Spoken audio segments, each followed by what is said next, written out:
Muy buenas noches. Acompáñame por favor a Éxodo capítulo 8, versículo 16. Éxodo 8, 16 dice: El Señor le ordenó a Moisés que le dijera a Aarón: extiende tu vara y golpea el suelo para que en todo Egipto el polvo se convierta en mosquitos. El nombre del tema es la tercer plaga. Y aunque aquí menciona los mosquitos, no le puse como nombre la plaga de mosquitos, porque precisamente la palabra en el hebreo que se usa aquí para mosquitos también puede ser traducido de otra forma. Por ejemplo, si comparamos la Reina Valera 60, el versículo 16 dice: entonces Jehová dijo a Moisés: di a Aarón, extiende tu vara y golpea el polvo de la tierra para que se vuelva piojos por todo el país de Egipto. Así que tenemos los piojos o los mosquitos. ¿A cuál se refiere? Bueno, como no se puede saber con certeza, puse de manera genérica la tercer plaga. Ahora, recordando lo que vimos de la plaga de ranas, en este caso, la tercer plaga, no se nos especifica cuánto tiempo pasó. Simplemente nos dice que amontonaban los cadáveres o los cuerpos de las ranas, ¿verdad?, para deshacerse de ellos. Vemos que a lo mejor los quemaban o los enterraban, no sabíamos.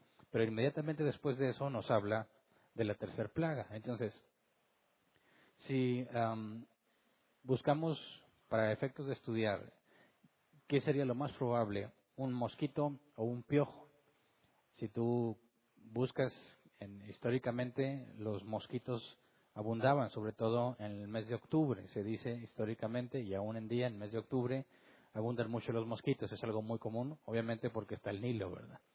Pero resulta que también los piojos, aunque no abundaban tanto, también eran comunes. Y ahorita voy a citar algunas fuentes donde indica que han encontrado piojos en momias egipcias. Entonces, si analizamos la palabra original, que es el hebreo ken, la concordancia Strong nos dice que se traduce como mosquito o enjambre de mosquitos. Pero la concordancia exhaustiva Strong nos dice que se debe traducir como piojos. Entonces, en ambos casos son válidos. Los comentadores judíos y Josefo, historiador judío, interpretan la palabra como piojos, pero la Septuaginta y la Vulgata, la Septuaginta es traducción del hebreo al griego, ¿verdad? Y la Vulgata es traducción del hebreo al latín. Tradujeron como mosquitos. Entonces, tendríamos que analizar un poco más lo que dice el texto para ver si podemos determinar qué sería más probable. Dado que los piojos y los mosquitos en aquel tiempo ya estaban en Egipto, quizás viendo un poco más de características de ambos y lo que nos describe la historia, aunque son 4 versículos lo que se dedica nada más a hablarnos sobre esta plaga, hay información que podemos considerar en cuanto al contexto histórico. Entonces, leamos desde el versículo 14 al 17 para tratar de tener un poco el contexto de esta plaga, de la cual no se nos da mucha información. Dice, en cuanto a la plaga de las ranas, el versículo 14 dice: la gente las recogía y las amontonaba, y el hedor de las ranas llenaba el país. Pero en cuanto el faraón experimentó alivio, endureció su corazón, y tal como el Señor lo había advertido, ya no quiso saber nada de Moisés ni de Aarón. El Señor le ordenó a Moisés que le dijera a Aarón: extiende tu vara y golpea el suelo, para que en todo Egipto el polvo se convierta en mosquitos. Así lo hizo, y Aarón extendió su brazo, golpeó el suelo con la vara, y del polvo salieron mosquitos que picaban a hombres y animales.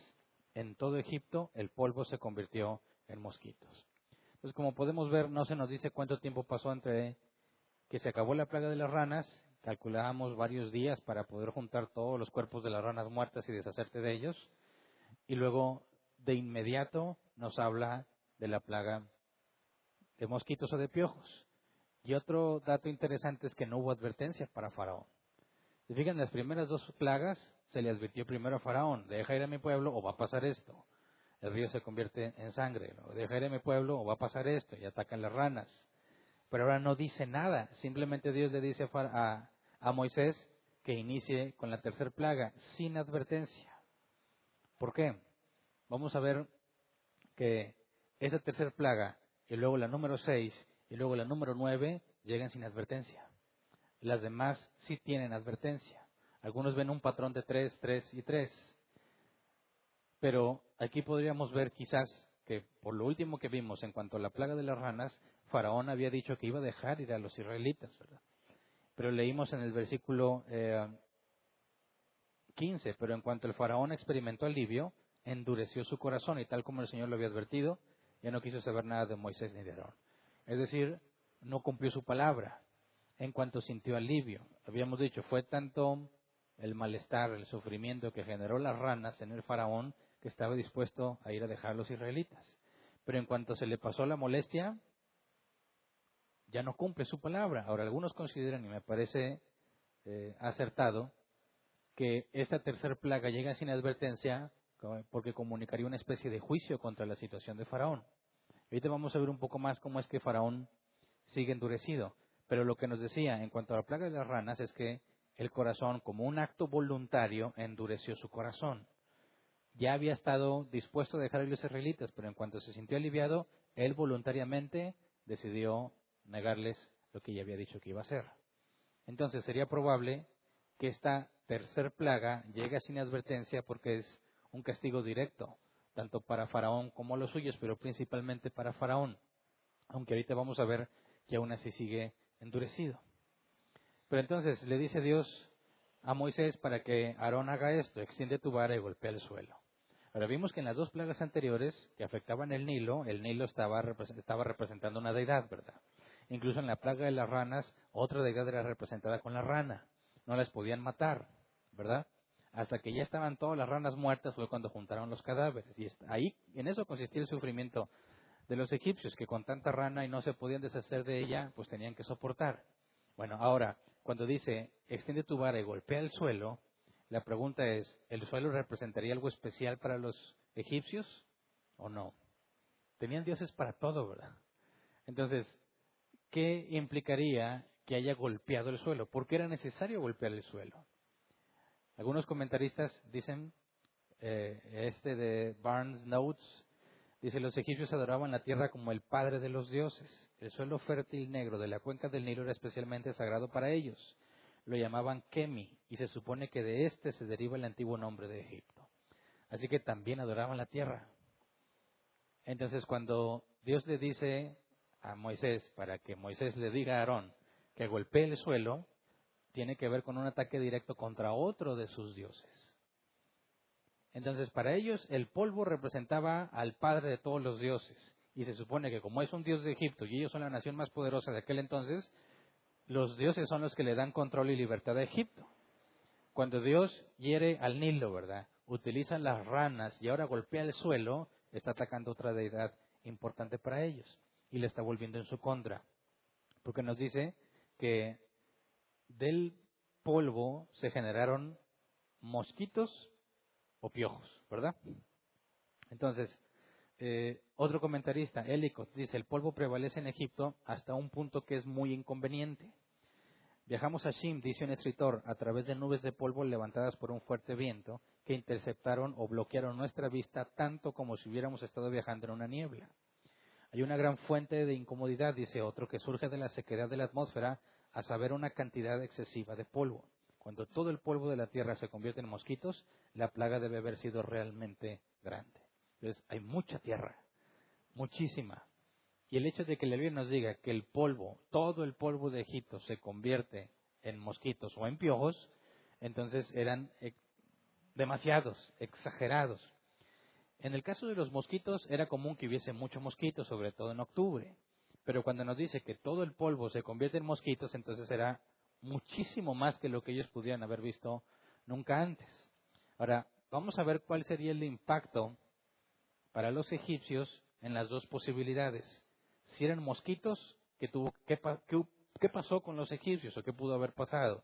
Y si eran piojos, bueno, ¿qué les pudo haber pasado? Empezamos con los mosquitos.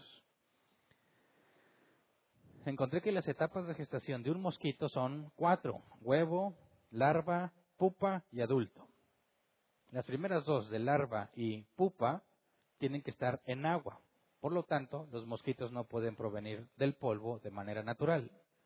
Habíamos visto que cuando el río se convierte en sangre, bueno, tienes ya el agua del río, estabas hiriendo el río.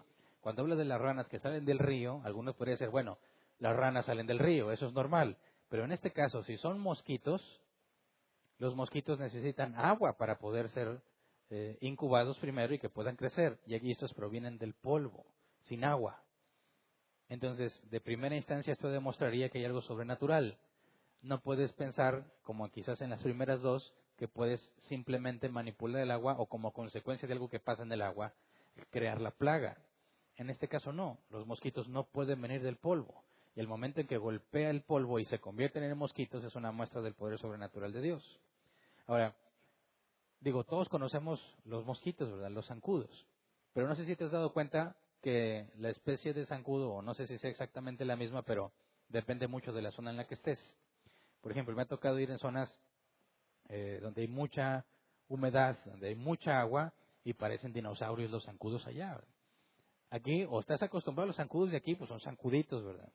Ya cuando está bien gordito es porque ya picó a varios. Pero no te duele tanto, o ya estamos más acostumbrados al suero que nos inyectan los zancudos de aquí. Pero me ha tocado ir al sur, donde te pica un zancudo y te deja una ronchota y dices, oye, este zancudo parece mosca, están grandototes, ¿verdad? Y duele mucho más. No estoy acostumbrado al suero de ellos, te deja una marca más grande. Bueno, ¿cómo serían los mosquitos allá? ¿Qué características tienen? Porque si nos imaginamos lo mismo que los zancudos de aquí, bueno, pues no pasa de que estés matándolos, ¿verdad? Y que te dejen ronchas. Pero como vamos a ver, eso también afectó a los animales. Entonces, ¿qué afectación tendrían los mosquitos allá? Y encontré en distintos comentaristas información interesante. Por ejemplo, los mosquitos eran temidos no solo por el dolor y la molestia que causan, sino también porque se dice que penetran en el cuerpo a través de las fosas nasales y las orejas. O sea, no solamente quieren tomar sangre de ti, ¿verdad?, en las zonas expuestas, sino que aun si estás todo cubierto, como que la vestimenta de aquel entonces, bueno, tratan de meterse dentro de ti por la nariz o por las orejas. Otro comentarista dice, se dice que atacaban no solo las partes expuestas de la piel, sino especialmente las orejas, las fosas nasales y los ojos, donde causan un gran daño. Entonces imagínate que tienes un zancudo que si no te puede picar, lo que quiere es meterse por los ojos o por la nariz. Entonces, ¿cómo le haces para estar siempre cubriéndote toda la cara de manera que ningún mosquito entre? Pero son tantos mosquitos, suponiendo que son los mosquitos, son tantos que no puedes evitar que estén en todas partes.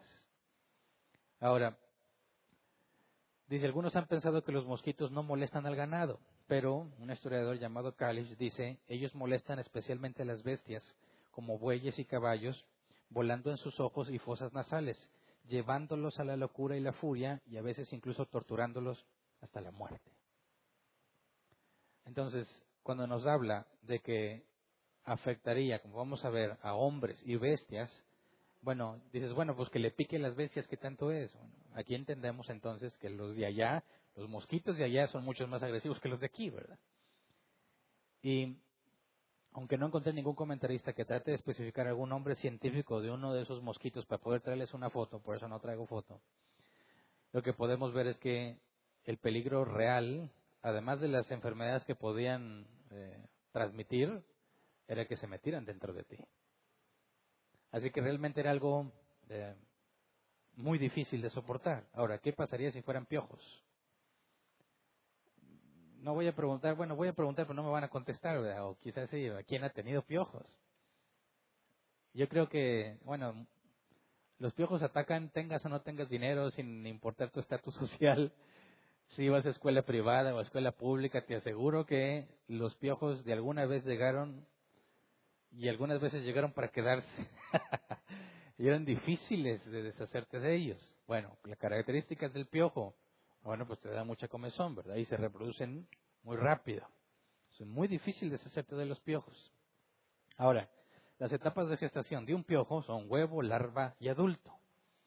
Y hay distinción. Encontré que los piojos, un piojo, una especie particular de piojo, no se alimenta de la sangre de los humanos y de sangre de animales, sino que una especie en particular, o varias, se alimentan exclusivamente de sangre humana y otras especies exclusivamente de sangre de animales.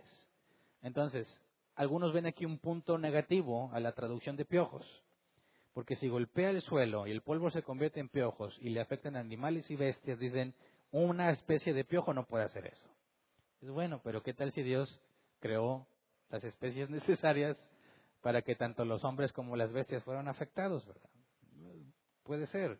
Digo, no sería un impedimento, ¿verdad? O una especie nueva que coma de los dos. Eso no sería problema. Pero para que el piojo, que se alimenta exclusivamente de sangre humana, pueda gestarse, o sea, pueda reproducirse, las etapas de huevo, principalmente, y larva, tienen que estar sujetas mediante un pegamento que ellos segregan, sujetas al cabello humano cerca de la base, para que se puedan mantener calientito. Según encontré, 32 grados es el ideal para que el piojito pueda formarse completamente. Ahora, el hecho de que Aarón haya golpeado el suelo y el polvo se convierta en piojos, también demostraría que es algo totalmente sobrenatural, ¿verdad? No habría una explicación, porque ¿cómo es que de repente los egipcios los van a atacar los piojos? Ahora, es muy común la idea de que los piojos saltan o vuelan, y es falso. Ni saltan ni vuelan. Yo escuchaba que dicen, no, yo vi cómo le saltó. Es mentira del diablo porque no saltan. Caminan muy rápido, creo que hasta 3 centímetros, hasta 30 centímetros por segundo encontré. Entonces basta un pequeño acercamiento, cabello con cabello, y son rápidos, se cruzan de cabeza a cabeza y se reproducen muy rápido. Y el periodo de gestación para tener un piojo capaz de reproducirse, encontré que eran 3 días. Entonces, bueno, imagínate que convierte el polvo en piojos. Bueno, ¿cómo llegaron los piojos a los egipcios? Cuando principalmente vimos que la gran mayoría de ellos eran calvos, los hombres. Incluso investigué un poco más y las mujeres principalmente usaban pelucas. Y también se rasuraban la cabeza y usaban peluca precisamente para evitar los piojos. Entonces, algunos comentaristas dicen que consideran que se trata de piojos, y esta plaga probablemente fue enviada porque sería particularmente dolorosa para los egipcios, ya que era un pueblo muy limpio. Según Herodoto, sus sacerdotes solían rasurarse o raparse todo el cuerpo cada 3 días para que no se crearan piojos. Entonces imagínate el ritual. Si cada 3 días tenías que quitarte todo el vello de tu cuerpo para que no tuvieras piojos, ¿qué tan común era que hubiese piojos? Tenía que ser algo común. Ahora encontré que un señor llamado John Fletcher del Museo de Manchester dató una muestra de alrededor del 3000 a.C. de un cráneo egipcio momificado del periodo dinástico temprano. Encontró, por medio de un microscopio electrónico, la muestra más antigua de piojos jamás registrada. 3000 a.C., ahí está el piojo momificado junto con la cabeza del fulano. Y no era uno, dicen que tenía la cabeza infestada de piojos. Entonces, no era algo desconocido para ellos, ¿verdad? Y si se puede tener este tipo de evidencia de los piojos en aquel entonces, yo creo que serían comunes. Quizás no abundarían tanto como los mosquitos en una temporada del año, pero claro que también padecían de piojos. El único punto que puede ser usado en contra es que se nos dice claramente que picaban hombres y animales y tendremos que explicar que Dios habría creado más especies. Pero entonces, ante la falta de amenaza, ¿verdad? Porque Dios no dio ninguna advertencia, están deshaciéndose de las ranas, ¿verdad? Imagínate que dicen, ya, acabamos, y de repente todos con piojos, o de repente llegan todos los mosquitos, sin previo aviso. Imagínate la situación. Si son mosquitos, pues todavía corres o algo, ¿verdad? Pero cuando son, ¿cómo te das cuenta que hay plaga de piojos? Pues porque ya los tienes, ¿verdad? A los piojos no los ves, que ahí vienen los piojos, no, eso no los ves. Entonces, ¿cómo sería, o qué sería más feo para ti? ¿Que vienen los mosquitos o que te das cuenta que todos ya tienen piojos? Bueno, el punto es que cualquiera de las dos es totalmente desagradable y muy, muy incómoda. Ahora, nos dice que en el versículo 18, Éxodo 8:18, que los magos trataron de imitar la plaga, pero no pudieron. Éxodo 8:18, los magos, recurriendo a sus artes secretas, trataron también de producir mosquitos, pero no pudieron. Mientras tanto, los mosquitos picaban a hombres y animales. A ver, ¿cómo que no pudieron? ¿Verdad? ¿Se acuerdan que habíamos visto en las primeras 2 plagas que los comentaristas hablan de 2 posibilidades? o que Dios les haya dado la capacidad de poder imitar la plaga temporalmente, o que simplemente engañaban a Faraón tratando de replicarla, ¿verdad? Decíamos, ¿cómo se convirtieron también el agua en sangre si la Biblia nos decía que toda el agua había sido convertida en sangre? ¿De dónde sacaron agua que no era sangre para convertirla en sangre? Era muy difícil pensar que ellos pudieran imitar tomando agua que no es sangre y convirtiéndola en sangre cuando la Biblia específicamente dice que todo el agua que venía del Nilo ya era sangre. Con las plagas de ranas, que ya está todo lleno de ranas, ¿y cómo demuestran ellos que ya crearon nuevas ranas? Dijimos, ¿cómo diferencian entre las ranas de ellos y las ranas que vienen del Nilo? No tendría mucho sentido. Pero ahora aquí, con los mosquitos o con los piojos. Está lleno de mosquitos o lleno de piojos. ¿Le sería muy complicado volver a engañar a Faraón demostrando que también pueden crear piojos o mosquitos? ¿Qué pasó aquí? El comentario de Hélicos dice, los mosquitos eran cosas demasiado delicadas para ser atrapadas, manipuladas y producidas en un momento dado por un juego de manos. Es decir, una cosa es hacer que las ranas aparezcan, pues la rana está grande, ¿verdad? A hacer que los mosquitos aparezcan. O sea, obviamente está hablando de un engaño cuando dice un juego de manos, ¿verdad? Manipularlo. Otro comentario dice, Pulpit, dice, no se puede asignar ninguna razón por la que no deberían haber producido mosquitos tan fácilmente como las ranas. Se hubieran empleado todas las artes de las que eran maestros para hacerlo. Pero los acontecimientos los habían convencido de que no pudieran hacer frente a Moisés y Aarón, y parece que por lo tanto rechazaron más contiendas. ¿Entiendes? No significa que no hayan podido volver a engañar a Faraón haciéndolo pensar que también pueden crear mosquitos o piojos, sino que decidieron no hacerlo. Piensa esto, si tú fueras uno de los magos, ¿verdad? Tú quieres salvaguardar tu reputación. Viene Moisés, Aarón, convierten el agua en sangre y tú logras engañar al Faraón.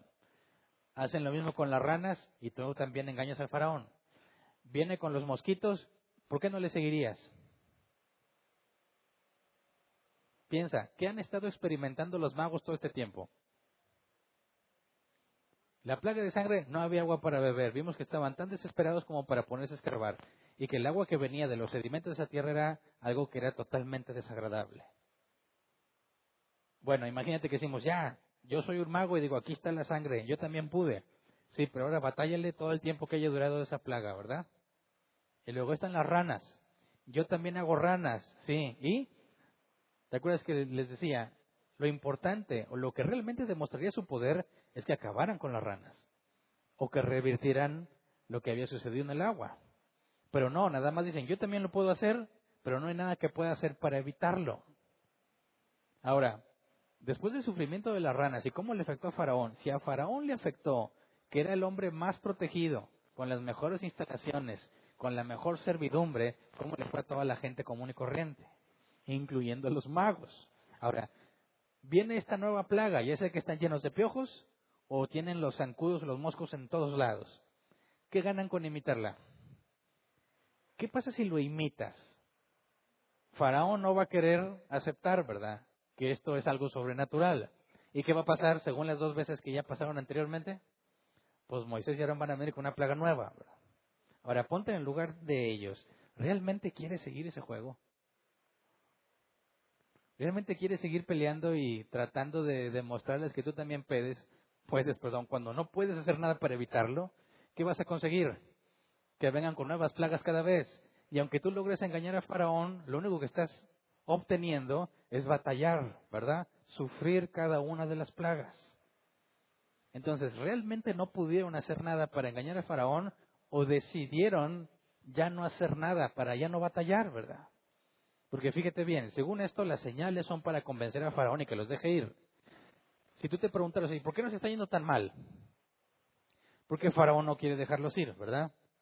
¿Por qué no los quiere dejar ir? Porque nosotros los magos lo estamos convenciendo de que no hay ningún poder especial. Bueno, ¿cómo le hacemos para que esto se acabe? Pues ya no le digas nada a Faraón. Dile que sí es poder de Dios. Es la única forma en la que podemos deshacernos de Moisés y Aarón. ¿Me explico? Entonces, eso es lo que dice el comentarista. Deciden ya no tener más contiendas con Moisés y con Aarón. ¿Por qué? Porque no les conviene. Nada ganan. Como quiera sufren cada una de las plagas. Entonces dice el versículo 19. En todo esto anda la mano de Dios, admitieron los magos ante el faraón. Pero éste había endurecido su corazón, así que no les hizo caso, tal como el Señor lo había advertido. Ahora, cuando dice, en todo esto anda la mano de Dios, nos pone en Dios con D mayúscula, ¿verdad? Sabemos que en el hebreo antiguo no hay mayúsculas ni minúsculas. Esto nos lo pone la traducción, la NBI. Se fijan, cuando hicimos la comparación entre Reina Valera 60 y NBI, tenemos que recordar algo que ya hemos visto muchas veces. La Reina Valera 60 usa un método de traducción formal, es decir, trata de traducir literalmente cada cosa que encuentra en el original. La NBI usa un método de traducción dinámica. No se enfoca tanto en traducir literalmente, sino en comunicarte la idea que el original quiere transmitir. Entonces, cuando encontramos, ya sea en la Reina Valera 60 o en NBI, la palabra Dios con mayúscula, eso es algo que el equipo de traducción pone en el texto, porque el original no tiene ni en hebreo ni en griego mayúsculas ni minúsculas. Entonces, si tú lo lees así como lo pone la NBI, dice, en todo esto anda la mano de Dios, ¿qué estarían diciendo los magos? Estarían reconociendo, puesto que Dios viene con D mayúscula, estarían reconociendo que el Dios de Aarón y Moisés es el único Dios verdadero. Si así fuera, si estos magos reconocieran, ¿qué es lo único que dice la Escritura que hace que un hombre reconozca al Dios verdadero? El nuevo nacimiento. De otra manera no lo van a reconocer. Aunque crean intelectualmente que hay, como los demonios, saben y no tienen dudas de que hay un Dios, pero no lo reconocen como Dios porque se rebelan contra Él. Ahora, si vemos la traducción tal cual, bueno, la traducción que nos pone la NBI, Reina Valera 60, que indicaría que los magos están reconociendo al Dios de Moisés y Aarón como el máximo Dios, aún sobre sus propias deidades egipcias. Pero eso no está en el original. ¿Qué pasa si tomamos simplemente en el contexto de aquel entonces, reconocer que anda la mano de Dios ahí, como ellos están acostumbrados a muchos dioses, y ya vimos que eran enoteístas, que reconocen a sus deidades, pero no niegan otras deidades. La diferencia de su creencia en contra simplemente de la idolatría, ¿verdad? O del politeísmo, es que el enoteísmo considera que los dioses están limitados geográficamente, su poder está limitado geográficamente. Entonces ellos no tienen ningún problema en reconocer que el Dios de Moisés y Aarón tiene poder. Eso no es problema para ellos, ¿verdad? Aquí lo que estarían reconociendo es que realmente hay algo sobrenatural en lo que está pasando. Y le están diciendo a Faraón, en lugar de tratar de convencerlo que ellos también lo pueden hacer, le están diciendo, todo esto se debe a que hay un Dios que los está ayudando. Pero no necesariamente indica eso, que están reconociendo al Dios de Israel. ¿Me explico? Simplemente están reconociendo que es algo sobrenatural, que me parece que sería lo más probable, ¿verdad? Faraón, esto es sobrenatural. No hay nada que podamos hacer nosotros. ¿Cuál sería el objetivo de ellos al comunicarles a Faraón? Ya, no te resistas, ¿verdad? Reconoce que realmente hay un Dios que los está ayudando. ¿Pero qué hace Faraón? Dice, pero habiendo endurecido su corazón, así que no les hizo caso. Ahora, aquí nos dice, según la NBI, que él había endurecido su corazón, tal como lo hemos visto en las otras plagas. Pero el original, como la Reina Valera 60 dice, mas el corazón de Faraón se endureció. No dice que el Faraón endureciera su corazón, sino que el corazón de Faraón se endureció. Y vimos, o recordemos las tres distinciones. En las plagas se menciona que el corazón se endurece, que Faraón endurece su corazón, y vamos a ver que Dios endurece a Faraón. Tres cosas diferentes. Con la plaga de ranas, nos dice literalmente el original, Faraón, como un acto de voluntad propia, endurece su corazón. Fíjate bien, Faraón ya se había doblegado. Dijo, les voy a dejar ir, pero quítenme estas ranas. Cuando se van las ranas, bueno, Dios mata a las ranas y ellos se las llevan. Se siente aliviado y él voluntariamente endurece. Vimos que el original es permanecer firme. Se puede traducir como estúpido. Hacer lo que no te conviene, permanecer necio en algo. Fue un acto de voluntad de Faraón. Pero en este caso, el original, cuando nos habla sobre la plaga de mosquitos o piojos, nos dice que el corazón se endureció. Es decir, no fue un acto de la voluntad de Faraón, sino que de alguna manera extraña no le afectó. Le afectó más las ranas que esta. No está impresionado con los mosquitos o con los piojos. ¿Por qué? Bueno, si son mosquitos, hay datos interesantes sobre el palacio de Faraón o del lugar donde él vivía.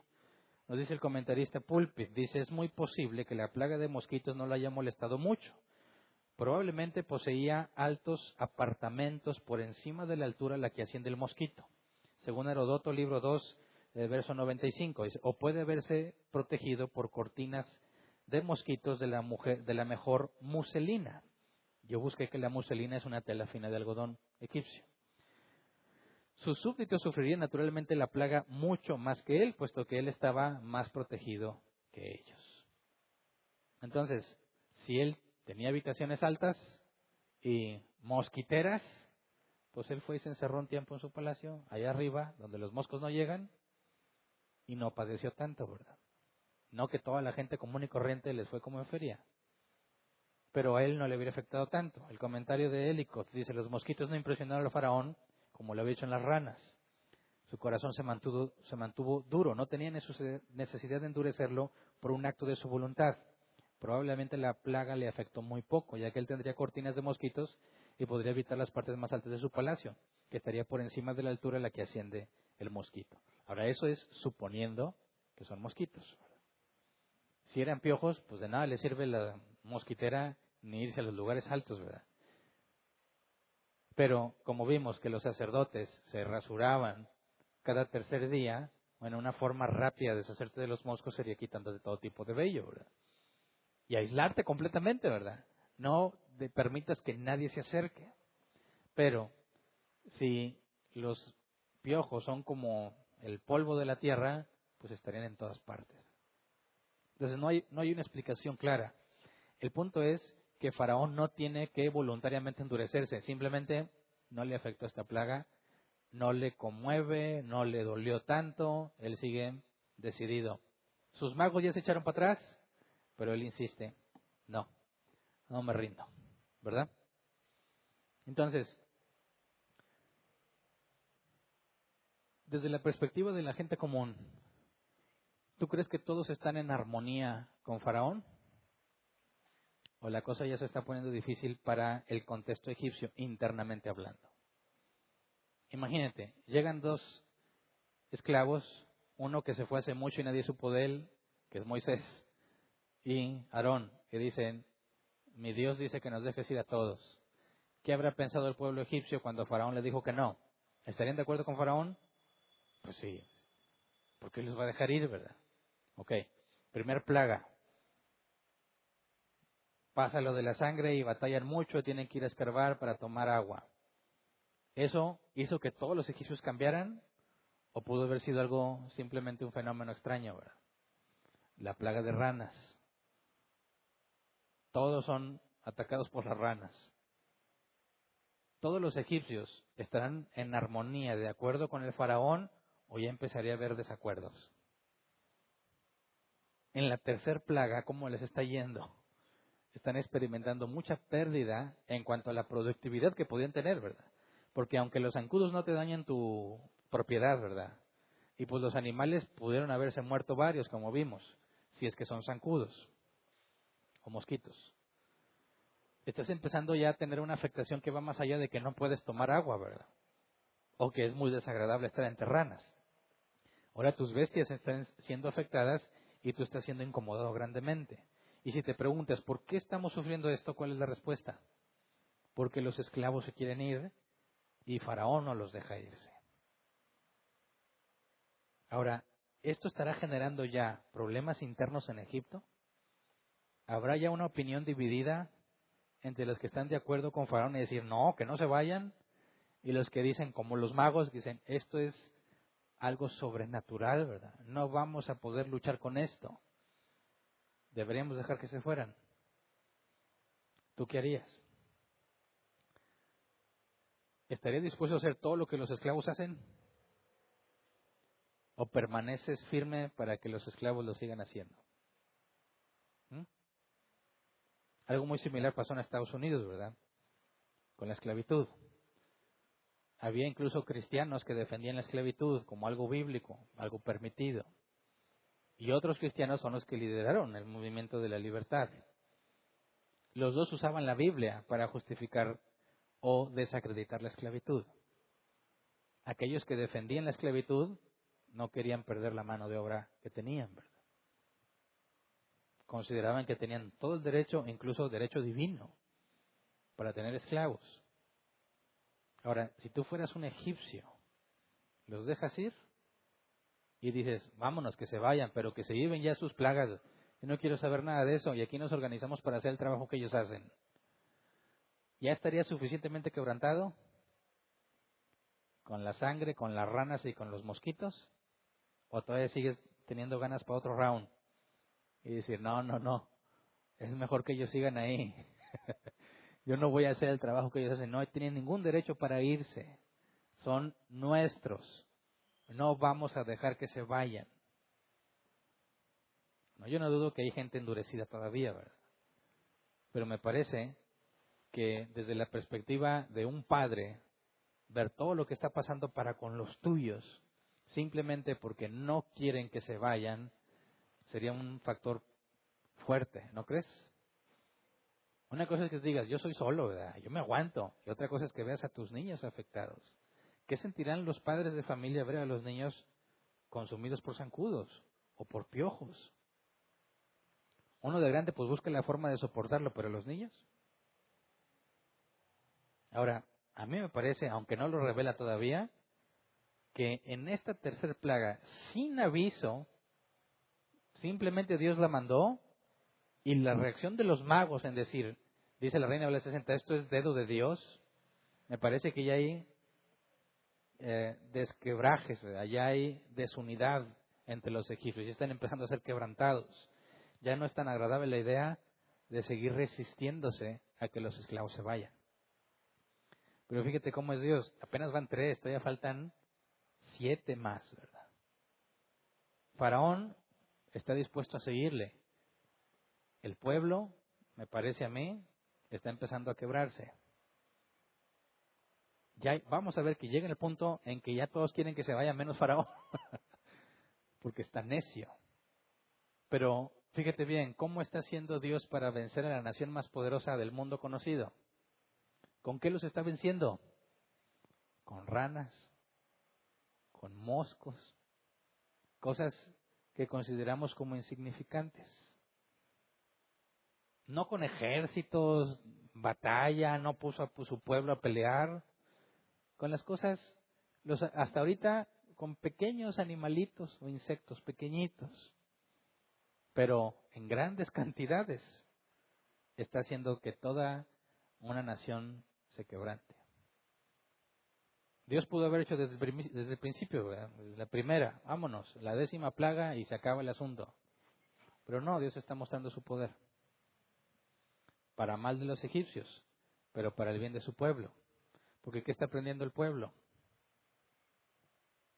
Que por más que tenga un ejército poderoso los egipcios y la artillería que tenían y todas las estrategias de guerra y lo que tenían, de nada les sirve contra la naturaleza. Y Dios, quien controla la naturaleza, los está despedazando de poco a poco. Entonces, mi intención original era seguir con la siguiente plaga, pero así como no podemos estar seguros de mosquitos o piojos, tampoco podemos estar seguros entre moscas y tábanos. Los tábanos es lo que los dice el NBI y moscas es lo que dice la Reina Valera 60. Pero encontré información muy importante sobre la posibilidad de escarabajos o fieras salvajes. Entonces, había mucho que analizar ahí y si ya juntaba las dos plagas, nos íbamos a extender mucho. Así que hoy Dios los ha bendecido y nos vamos a ir temprano, porque esta plaga estaba cortita. Pero aunque están dedicados nada más 4 versículos, los egipcios le han de haber pasado muy mal. No se especifica cuánto tiempo duró. Pero mira, ¿quién se ha ido a acampar a algún lugar, al bosque, y se le olvidó el repelente? ¿Alguien le ha pasado? ¿Qué tanto disfrutas el día? Se vuelve totalmente insoportable, sobre todo si quieres dormir, ¿verdad? Porque mientras estás despierto, pues das manotazos o te metes al agua, lo que sea. Pero qué de insoportable es estar oyendo en la noche, cuando te quieres dormir, y luego los piquetes. Y imagínate, con un día que les haya durado esta plaga, sería insoportable. No se especifica cuánto, imagínate que hayan sido varios. ¿Cómo terminas? Quien se ha ido sin repelente, ¿cómo terminas de ronchas en todo el cuerpo? Fastidiado, cualquier ruido que te da miedo ya pensar en zancudos, ¿verdad? Iba a decir pobres egipcios, pero no. Dios está haciendo justicia y se merecen mucho más. ¿Por qué? Porque son pecadores, como tú y como yo. Y la paga del pecado es muerte. Y si Dios no los ha matado, a pesar del sufrimiento que tienen, les ha tenido misericordia. ¿Verdad? ¿Todos los egipcios van a ser condenados con el mismo destino que Faraón? ¿O no? Más adelante vamos a ver que esta palabra, bueno, me voy a adelantar un poquito. La palabra que se usa para tábanos o moscas es usada más adelante para describir la gente que salió con los israelitas. De ahí que no puedes traducir directamente tábanos ni moscas, porque la palabra hebrea habla de una mixtura. Y cuando los israelitas salen de Egipto, la misma palabra que se usa para tábanos o moscas describe a la gente que se fue con ellos. Entonces vamos a ver que no solo los israelitas se fueron hacia la tierra prometida, sino que se agregó otra gente. Y es probable que hubiese egipcios. Pero bueno, hasta aquí le dejamos hoy. Vamos a ponernos de pie. Vamos a orar.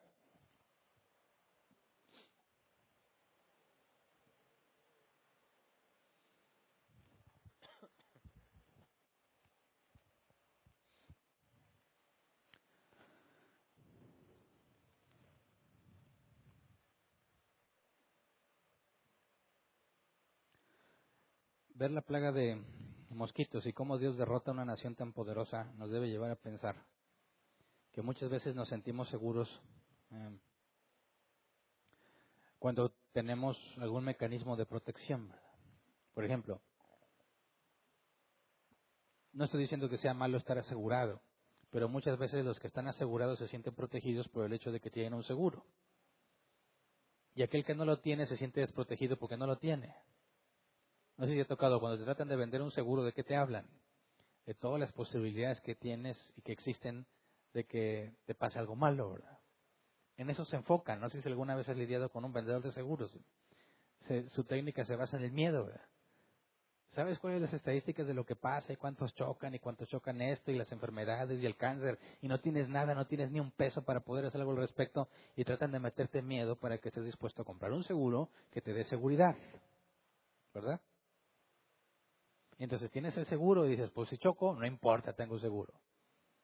Si me da cáncer, no importa, tengo seguro. Cuando nacieron mis niños, siempre nos ofrecían un banco de células madre, no sé si alguna vez te lo ofrecieron.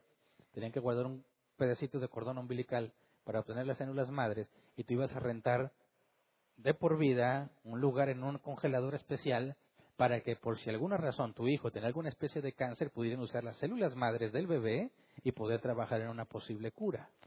Carísimo, pero yo conocí muchos que lo compraron para sentirse seguros. Si a mi niño le pasa algo, no importa, ahí tengo su cordón umbilical guardado y las células madre para que puedan hacer algo por él. Y así vamos acumulando muchas cosas. Tengo asegurada mi casa, tengo asegurado mi carro, tengo esto y tengo el otro, y estás pensando en lo grave que te puede pasar, ¿verdad? Hay proverbios que dicen que para el rico su riqueza es su fortaleza. Egipto vivía seguro como la nación más poderosa, ¿verdad? Nadie podía hacerles frente. ¿Y qué hizo Dios para destruirlos? Con cosas insignificantes. No sé si alguna vez Dios te ha permitido entender eso, pero cuando te sientes protegido por las cosas que tienes, Dios se encarga con cosas insignificantes de quitarte todo el dinero que tenías, de quitarte la seguridad que tenías, de darte cuenta que no necesitas un grave accidente para poder estar desprotegido, sino que en las cosas más mínimas, insignificantes, Dios empieza a quitarte aquello en lo cual le tienes basado tu confianza. Y lo hace porque te ama. Porque si lo ves fríamente, a la luz de lo que estamos viendo aquí, tú no necesitas un gran accidente, una gran enfermedad para terminar. Un simple accidente. He conocido personas que son saludables, no tienen ningún problema de enfermedad, se caen y se las toman la columna y ya no pueden caminar. Y se cayeron porque había una gotita de agua en el suelo. ¿Cómo evitas que eso te pase? Y bueno, tengo seguro, sí, pero el seguro no te va a hacer caminar. Son cosas tan pequeñas e insignificantes lo que nos puede destrozar, que muchas veces damos por hecho de que nada de eso nos va a pasar. Y algo similar pasó con los egipcios. No cometamos ese error. Yo no estoy diciendo que sea malo que tengas un seguro. Lo malo es que pongas tu confianza en el seguro. Son tan insignificantes las cosas que pueden acabarnos, que cuando vemos que no nos pasan, aunque estamos acostumbrados a que no pasen, si tú pones atención en esas cosas día a día, cuando te subes a tu coche y te vas a la tienda, muchos ya no regresan. Cuando sales a comprar algo, muchos ya no regresan, secuestrados, robados, atropellados, etcétera. Pero estamos tan acostumbrados a pensar que el futuro va a ser como el día anterior, que ya ni siquiera agradecemos, ni siquiera nos preocupan esas cosas. Sales pensando que vas a regresar, haces planes para mañana como si fueses a despertar. Y perdemos de vista las cosas que para nosotros son insignificantes, pero que es un milagro cotidiano que Dios ha mantenido y te ha provisto para mantenerte en Él, para mantenerte incluso fiel a Él. Realmente ahí está el peligro, en las cosas insignificantes que nadie ve y que da por hecho, pero que el cristiano debe reconocer como providencia divina, como muestra del amor de Dios, que en esas cosas insignificantes Él te da paz. En cierta manera, en distintos rasgos y distintas circunstancias, nos da relativa sanidad, relativa paz, relativa estabilidad, unos más que otros. Pero son esas pequeñas cosas las que realmente el cristiano debe valorar y ver la mano de Dios que le permite vivir otro día. No estar esperando que de repente venga un tornado, ¿verdad? Una inundación, sí pasa aquí, ¿verdad? Pero en las cosas insignificantes es donde podemos ver con cada vez más detalle la enorme gracia de Dios para nosotros. Y esas cosas insignificantes es lo que está destruyendo a los egipcios. Pero Dios ha prometido que para los que Él eligió, todo obra para bien. Cada cosa de cada día está diseñada para que avances, para que lo conozcas, para que confíes, para que aprendas que Él es fiel. Y es una gran negligencia no verlo, ¿verdad? No esperes a que te enfermes para valorar la salud que tienes. No esperes a que te caigas para que valores tus huesos. Más bien debemos estar enfocados en esas pequeñas cosas que parecen insignificantes, pero que nos muestran en enorme medida la gran gracia y amor de Dios para con nosotros. Así que tenemos mucho que agradecer. Vamos a orar, Señor. Queremos darte gracias porque en las cosas más insignificantes tú nos muestras tu misericordia. Permítenos no estar ciegos a todos esos pequeños detalles, Señor. Permítenos estar agradecidos que podemos levantarnos, podemos sentarnos, podemos movernos de un lugar a otro. Hay muchas personas que no pueden hacerlo. Enséñanos a ver estas pequeñas cosas, Padre, como ver, como oír, como hablar, expresarnos, mover los brazos. Cosas como la comida en nuestra mesa, el techo sobre nuestras cabezas, la ropa que traemos puesta, Señor. Muchos no lo tienen, pero estamos tan acostumbrados a las misericordias que nos has dado que nos volvimos totalmente insensibles a ellas. Queremos pedirte perdón, Padre, por olvidarnos de todas esas cosas, por asumir que de alguna forma u otra nos merecemos seguir teniéndolas o es un derecho del que podemos disponer. Perdónanos por pensar que el día de mañana será como el de hoy, en lugar de detenernos y agradecerte porque nos diste el día de hoy. Gracias por todas las cosas pequeñas que nos diste hoy, Padre. Gracias porque tú has prometido que nos cuidarás. No importa lo que pase, dice tu palabra, no nos abandonarás. A pesar de nosotros, tú has prometido ser fiel, Señor, porque no puedes negarte a ti mismo. Y la obra que empezaste la terminarás, porque tú eres sabio y todopoderoso. Así que enséñanos, Padre, a no confiar en las cosas del mundo, a no confiar en nuestra sabiduría o en nuestra riqueza, nuestras capacidades, las cosas materiales que podamos tener, Señor, no nos permitas depositar nuestra confianza en esas cosas. No queremos ser como el proverbio dice, el necio que piensa que su riqueza es fortaleza. Más bien enséñanos, Padre, a hacer lo que nos corresponde humanamente hablando para no ser negligentes sino buenos administradores, pero poniendo nuestra confianza en Ti. Si alguien tiene para comprar un seguro, que lo compre, Señor, pero que no confíe en su seguro y confíe en Ti. Y aquel que no tiene dinero para comprarlo, que no se angustie porque no tiene un seguro, sino que confíe en Ti, Señor. Permítenos no caer en el otro extremo, en ser mediocres y no hacer lo que nos corresponde, sino más bien en todas las cosas permítenos tener una conciencia limpia, sabiendo que estamos administrando correctamente lo que nos das, haciendo lo que está a nuestro alcance, porque también la Biblia enseña que habrá días buenos y días malos. Pero que en los buenos no nos enorgullezcamos, Señor, a nosotros por nuestras buenas decisiones, y que en los malos no nos angustiemos o nos desesperemos, sino que en ambos aprendamos a confiar en Ti, porque según Tu palabra ambos provienen de Ti. Así que, Señor, Te damos gracias porque a pesar de que no vivimos las cosas que están relatadas que los israelitas sí vivieron, no hemos visto Tu poder en esa medida, quizás no hemos visto Tu poder desplegado con la naturaleza, pero nos diste, Señor, fe para confiar en Ti. La Escritura dice, bienaventurados aquellos que no vieron ni creyeron, y entre esos nos contamos. No hemos visto todo lo que los israelitas vieron, Señor, sin embargo nos hiciste nacer de nuevo. Así que Te damos gracias por Tu enorme misericordia para nuestras vidas y Te rogamos, en el nombre de Tu Hijo, que no permitas que seamos ciegos a Tus misericordias. Gracias por todo lo que nos has dado y por todo lo que nos darás. Amén. Puede sentarse. Pasemos a la sesión de preguntas. 15 minutos para responder preguntas. Si nos queda tiempo, respondemos preguntas en línea si las hay. ¿Alguien tiene una pregunta? Levante su mano y le llevan el micrófono. ¿Me ayudan acá, por favor?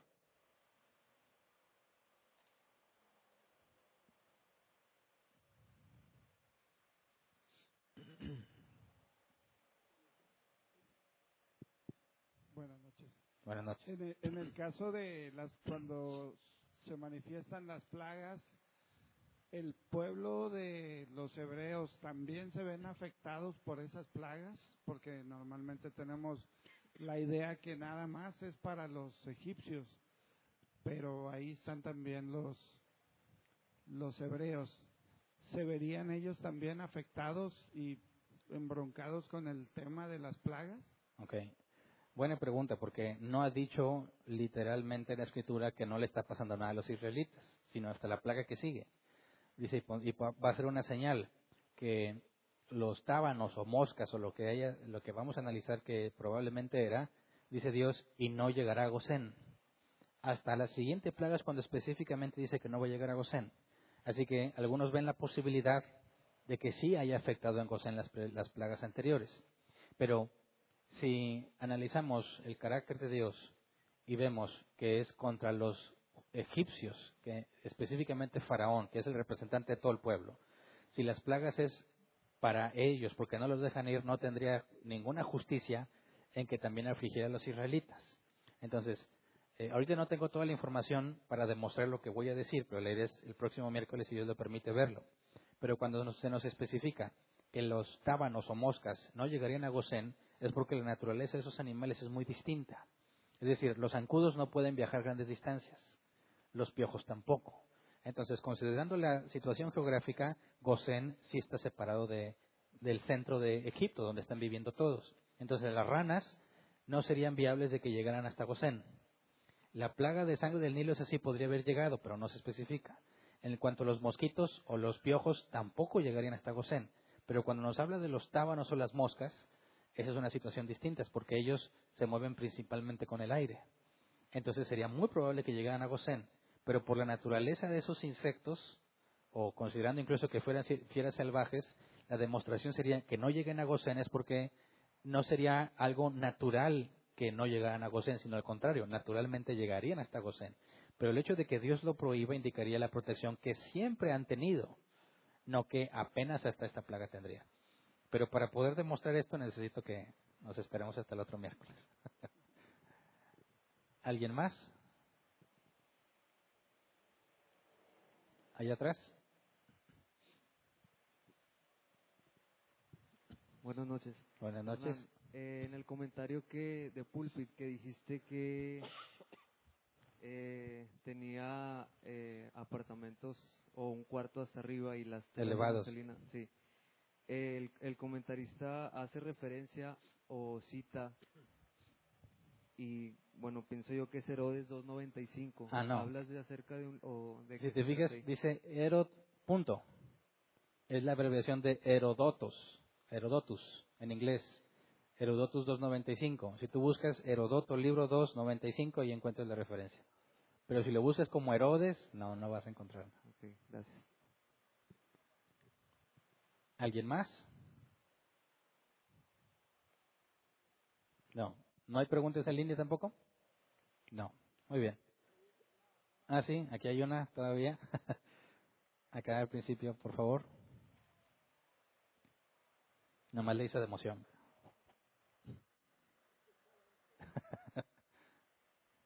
Porque estaba comentando aquí con mi esposa si en el caso de la esclavitud estaban todos sometidos al gobierno de Faraón, nada más, como esclavos, o cualquier egipcio podría tener, o egipcia podría tener su propia esclava o esclavo.